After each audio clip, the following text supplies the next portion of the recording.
Olá a todos e todas, sejam bem-vindos a mais um episódio do podcast Crítica Sem Critério. E hoje vamos falar de um tema muito importante que tem a ver com a cultura. Cultura essa que está presente desde antes de nós nascermos, já vem sendo traçada e ela vai ter a ver com o nosso modo de estar em sociedade e também com a nossa psiquiatria. Então, o nosso tema de hoje é: por que pensar a cultura em psiquiatria? Vamos lá?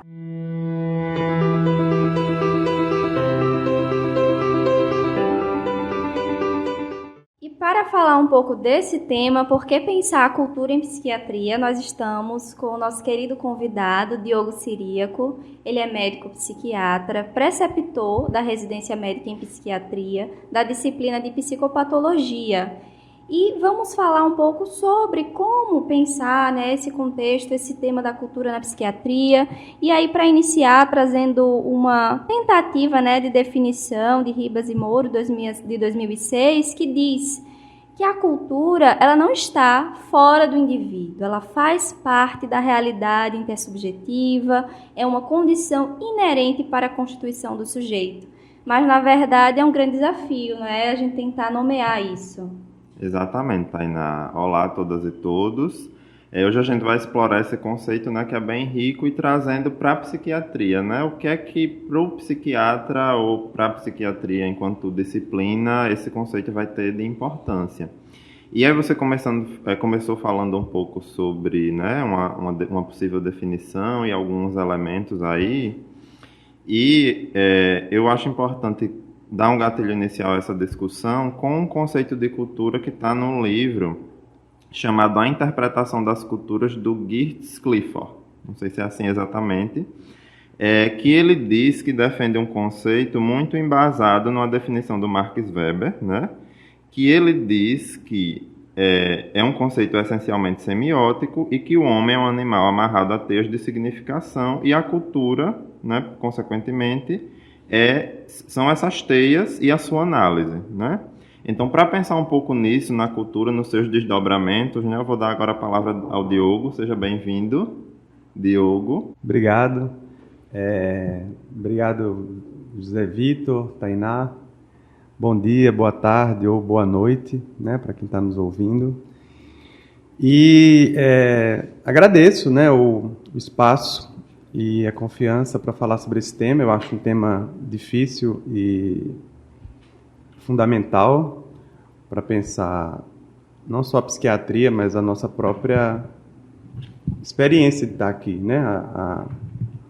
o existir humano, não é possível sem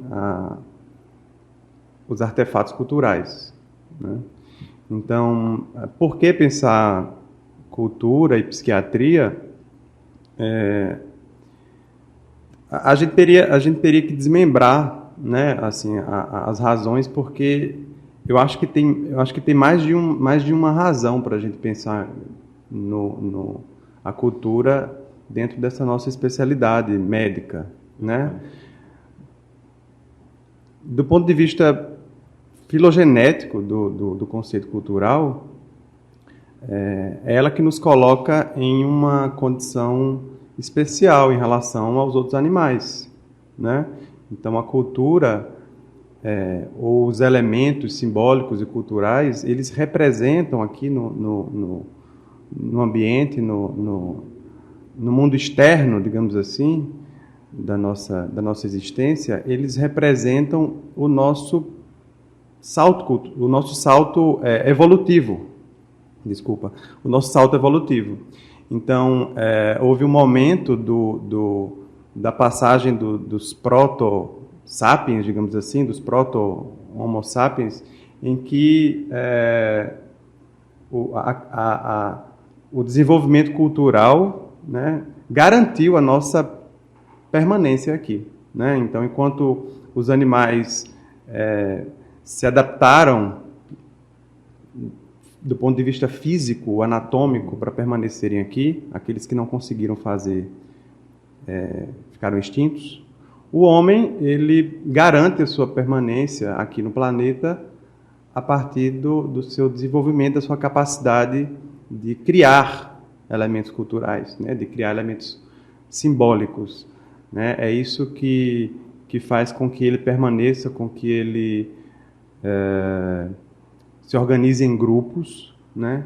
Com que ele imponha a esses grupos limites e pontos de significado que garante a sua preservação enquanto espécie. Então, inicialmente, a gente tem um porquê de estudar isso numa disciplina médica, porque a gente está discutindo a nossa existência enquanto espécie. Né? Essa definição do Weber de que o homem está preso a uma teia de significados que ele mesmo teceu, ela nos faz perguntar por que diabos, então, que o homem teceu essa teia. Ele teceu porque ele precisava. Né? Então, essa teia de significados é uma teia de necessidade também. Né? E aí eu estou partindo de um paradigma inicialmente biológico, né, que é o ponto de apoio para a construção desses elementos culturais, desses elementos simbólicos. E a partir daí, os desdobramentos, como você colocou, eles ficam cada vez mais distantes daquilo que nos constrói como animais, como seres biológicos, e nos diferencia das demais espécies. Então, essa seria a importância que a gente pode chamar filogenética, né? Ou seja, a cultura como uma arma, né? Adaptativa. E você falou um ponto aí bem importante, né? Que é justamente esse movimento dos seres humanos encontrarem ali alguma solução para limites ali da existência que são comuns, né, a todo ser humano, mas aí cada agrupamento vai dando, então, uma forma de saída. Então, essas tentativas de solução, essa forma de se organizar, é o que a gente pode chamar também de cultura, né, e aí a partir de coisas que a gente pensa que são diferenças, né, como se fossem também... existisse, então, uma cultura que seria melhor, outra que seria pior. Na verdade, a gente sabe que não é dessa forma. São maneiras que cada um vai, então, tecendo, encontrando para saídas, né, das suas limitações, das suas questões de existência, né? Então, a cultura tem a ver com isso, né, dessas formas aí de lidar. Pois é, porque os elementos culturais e essas redes de significado, elas nos servem, pelo menos do ponto de vista existencial, ela nos serve ao propósito de nos tirar, pelo menos fantasiosamente, elas nos servem para nos tirar desse estado de profunda perplexidade que é existir. A gente existe sob profunda perplexidade. Perceber a própria existência não é fácil. Ela nos traz ou angústia ou euforia. E isso é desorganizador. As instituições simbólicas e culturais, que aí eu estou falando de instituição no sentido largo, no sentido extenso, elas organizam esse estado de permanente estupor diante de estar vivo, né? Os animais, eles têm os outros animais, né? Eles têm a sorte de não perceber e de não saber que existem, diferente de nós, né? Nós sabemos que existimos e nós temos clareza e sapiência da nossa finitude. E isso é perturbador, né? Os elementos e as instituições culturais, elas servem para nos organizar nesse sentido, né? E aí cada grupo cultural de cada parte do mundo procura se colocar em termos existenciais e filosóficos à sua maneira, de acordo com a sua história, né? De acordo com as suas características físicas, e de acordo com o seu clima, né?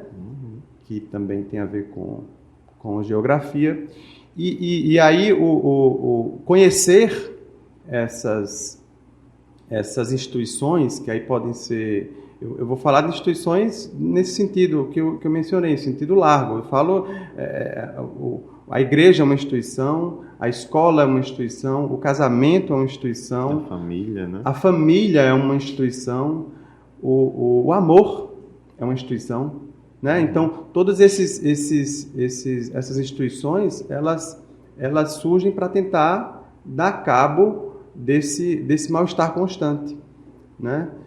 E é importante que o psiquiatra esteja atento a isso para que ele saiba de onde ele está vindo, né? De qual grupo cultural ele vem e de qual grupo cultural vem aquele que ele atende. Porque se eu pertenço a um grupo cultural que se organiza em torno de símbolos e de instituições, e aquilo tem a ver com a história do meu grupo, aquela é uma verdade do meu grupo, né?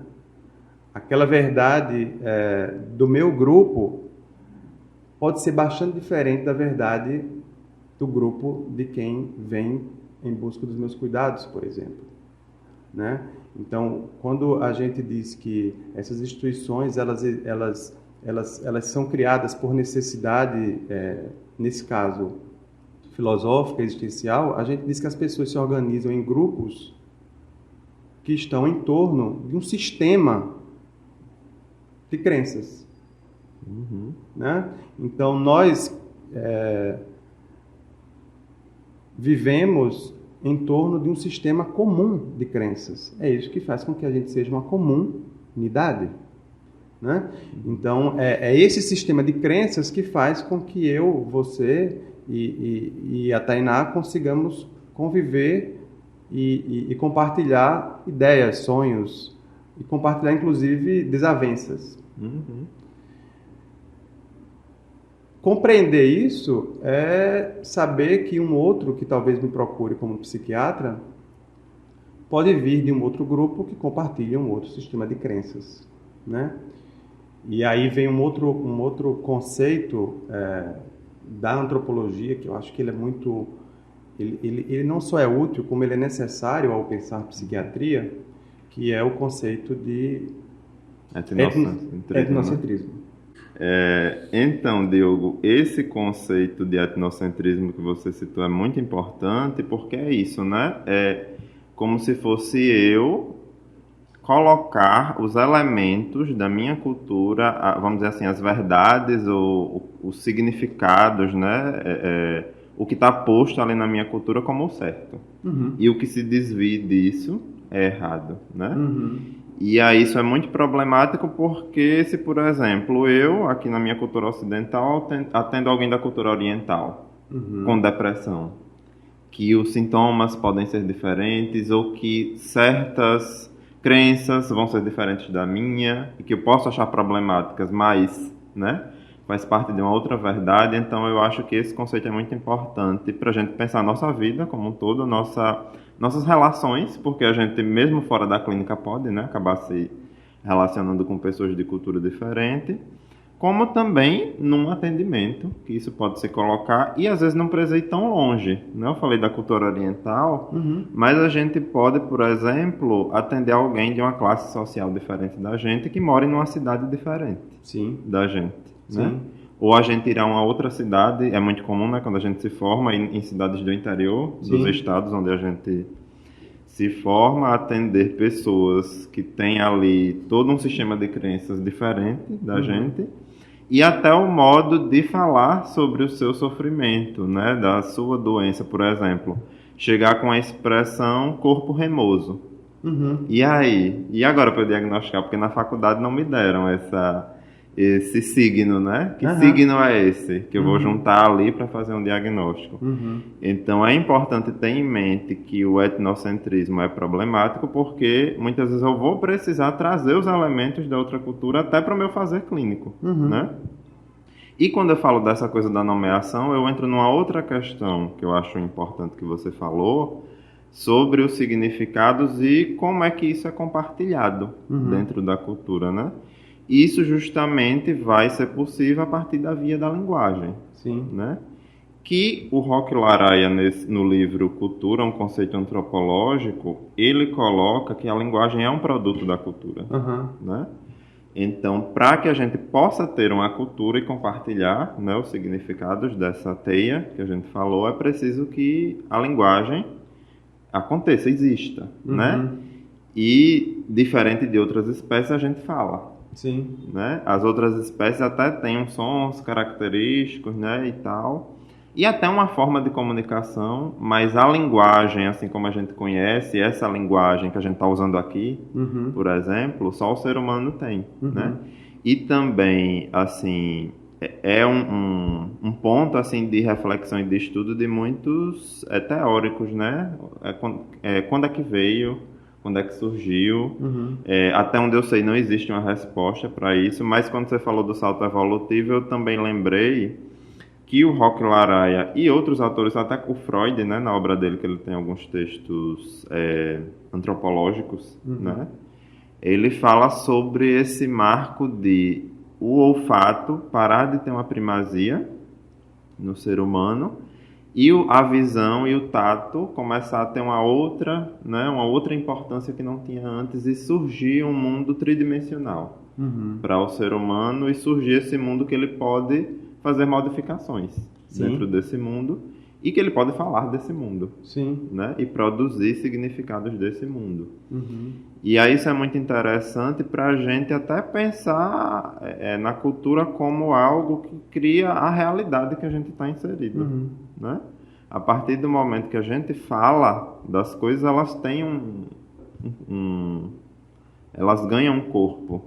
Pois é, assim. Porque a gente não pode esquecer que o homem é um animal criativo. Sim. Né? É um animal criativo. Então, essas maneiras de se expressar, elas são criadas. E a gente pode criar... aí aqui sou eu que estou criando isso agora. A gente pode criar uma comunicação, ou a gente pode criar uma cultura daquela experiência clínica particular. Né? Então, a experiência clínica, eu estou falando isso para que os novos psiquiatras não percam interesse na nossa conversa. Então, a nossa experiência clínica, ela pode se tornar um novo ambiente cultural, por exemplo. Né? Ela não precisa ser uma colisão cultural, né? Não precisa haver um choque cultural. Né? O psiquiatra criativo, ele pode fazer daquele espaço uma microcultura, né? Uma espécie de invenção, né? Porque o que a gente está falando de instituições e de elementos culturais são invenções humanas, né? A gente inventa coisas, né? A gente pinta quadros, a gente faz bonecos de barro, né? A gente cria sistemas lógicos para explicar a finitude, né? A gente constrói barcos, né? Avião, lápis, né? E tudo isso é um produto, né? Dessa nossa criatividade, é um exercício da nossa criatividade. Então, assim como a linguagem, né? A gente inventa palavras novas, né? A gente muda o significado delas com o tempo, né? Quando uma palavra deixa de sofrer modificações ao longo do tempo, é porque ela morreu, né? A gente fala em língua morta, né? O latim é uma língua morta. Então, quando a língua uma determinada palavra para de se modificar em termos de estrutura gramatical e semântica, é porque ela morreu, ela é um fóssil, né? Então, a gente não pode esquecer de que isso que a gente chama de cultura é produto da nossa criatividade. E a criatividade, como você falou, é um atributo exclusivamente humano. E aí, nesse atendimento com alguém que chega com o corpo remoso, né, a gente pode inventar formas, né, ou tentar criar formas de entender o que é que isso quer dizer, né? Então, pensar a cultura em psiquiatria e lembrar desse etnocentrismo é nos mobilizar para ser todos os dias criativo. E tem um outro conceito bem importante nesse exercício, que é o da relativização, né?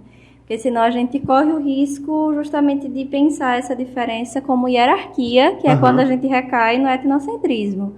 E aí eu achei muito interessante quando vocês trouxeram essa coisa da microcultura, quando o Vitor pontuou que isso está bem próximo, porque quando a gente estuda no livro lá Psiquiatria Transcultural, a gente vê umas síndromes, né, de cultura, como se lá no outro lado do mundo, mas na verdade isso é o tempo inteiro, né? Por exemplo, a gente falou aqui de exemplos que tem a ver com classe social, que tem a ver com esse meio, mas pensando na instituição do amor também, por exemplo, se alguém vai fazer uma escuta de outra pessoa que está numa lógica não monogâmica, por exemplo. A partir de um posicionamento da monogamia, o que se pode pensar é que aquela pessoa, você já vai antecipar, por exemplo, imaginar que aquela pessoa está em um grande sofrimento, porque na cultura, por exemplo, a traição é colocada com esse nome e é uma grande questão. Então, a gente já infere que aquela pessoa está num sofrimento daquele modo que está na narrativa cultural, como a gente escuta nas músicas, como a gente escuta nos poemas. Mas a gente tem que, né, parar para pensar, mas espera aí, e na escuta dessas pessoas, será que o sofrimento dela está atrelado ao mesmo modo que se entende a respeito dessa coisa do amor? Então, realmente, pensar a cultura em psiquiatria é essencial para que a gente não antecipe até o que há de angústia e sofrimento em torno daqueles elementos. Senão, a gente já vai partir do princípio de que cada dor vai estar relacionada a um tipo de símbolo, e não é bem assim, porque, como o Diogo colocou, isso é inventado a todo momento, né? E você falou a palavra hierarquia, Tainá. E é muito interessante a gente pensar em hierarquia e fuga do etnocentrismo no atendimento, porque normalmente quem nos procura, né, como psiquiatra, costuma chegar já numa posição de desvantagem, né, em relação ao profissional, porque, pelo menos em tese, vem com sofrimento psíquico, emocional, ou até, né, de distúrbios de comportamento mesmo, né, que colocam aquela pessoa em estado de maior vulnerabilidade. E se a gente não descer desse salto, né, de achar que a nossa história, nossas referências culturais, elas estão hierarquicamente superiores àquela pessoa, a gente transforma a experiência clínica num ato de violência.